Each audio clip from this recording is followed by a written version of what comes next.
chaos of modern life, amidst the noise of deadlines, expectations, and endless distractions, how do we find a sense of inner calm and purpose? Welcome to the world of Stoicism, a philosophy for the everyday warrior, offering timeless wisdom to navigate the storms of life with resilience and grace. Zeno of Cyprus, while traveling as a wealthy merchant, he suffered a shipwreck that washed him ashore near Athens and made him lose everything.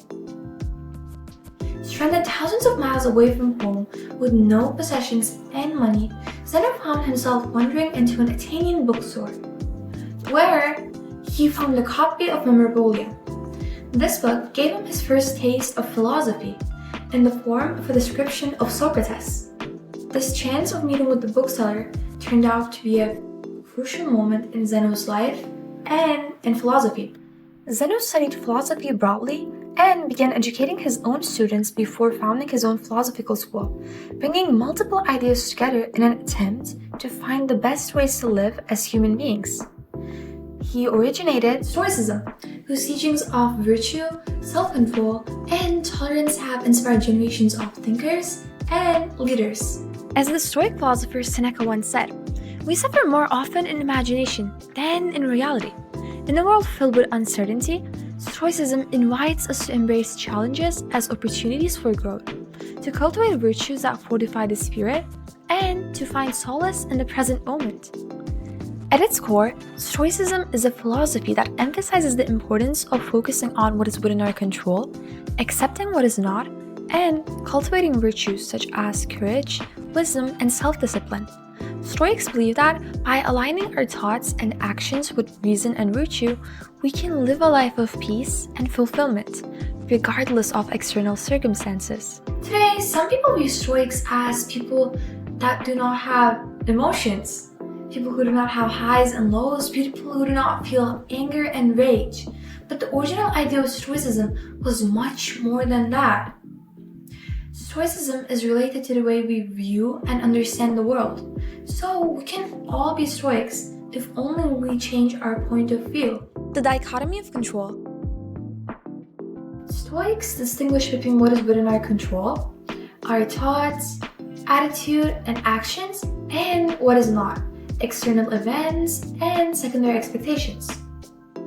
For example, we can control how we respond to traffic, but we cannot control the traffic itself. By focusing on what we can control and what we cannot, we alleviate anxiety and find peace of mind. This is also related to how we should do things for ourselves and not attach hope or secondary expectations. So let's expand on the external events and secondary expectations. For example, if you're an artist, you should create art because you enjoy the process of creating that artwork. You shouldn't worry about other people's opinions and judgment. It should be something you do for yourself. Or if you're in a romantic or even platonic relationship, your happiness should be dependent to yourself, not to your partner. But the external part isn't only about relying on people.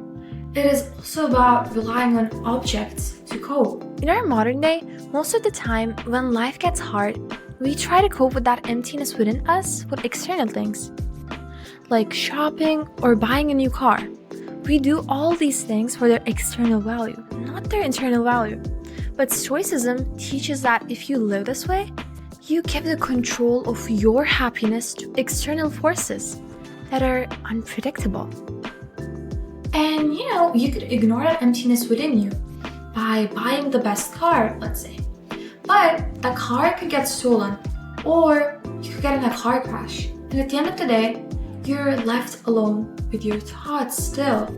So this makes us notice that we can't control external events, and we can only control how we react and feel about those events.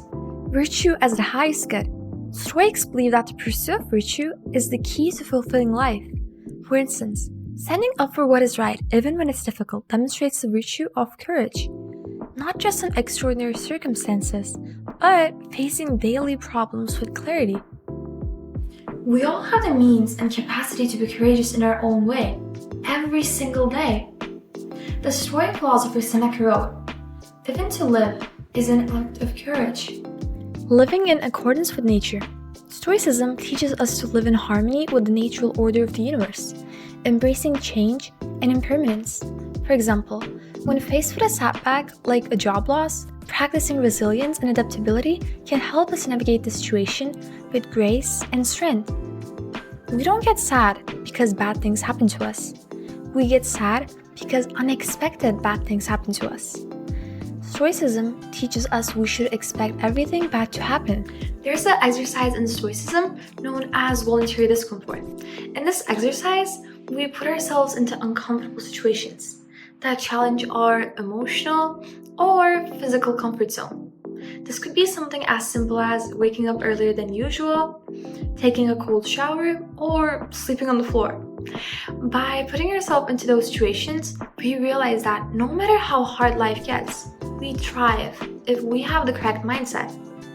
In conclusion, Stoicism offers a timeless philosophy for living a life of wisdom, resilience, and inner peace. By embodying Stoic principles and cultivating virtues such as courage, wisdom, and acceptance, we can navigate life's challenges with grace and find deeper fulfillment in our journey. Thank you for watching. Hope you liked the video and hoping to see you in my next videos.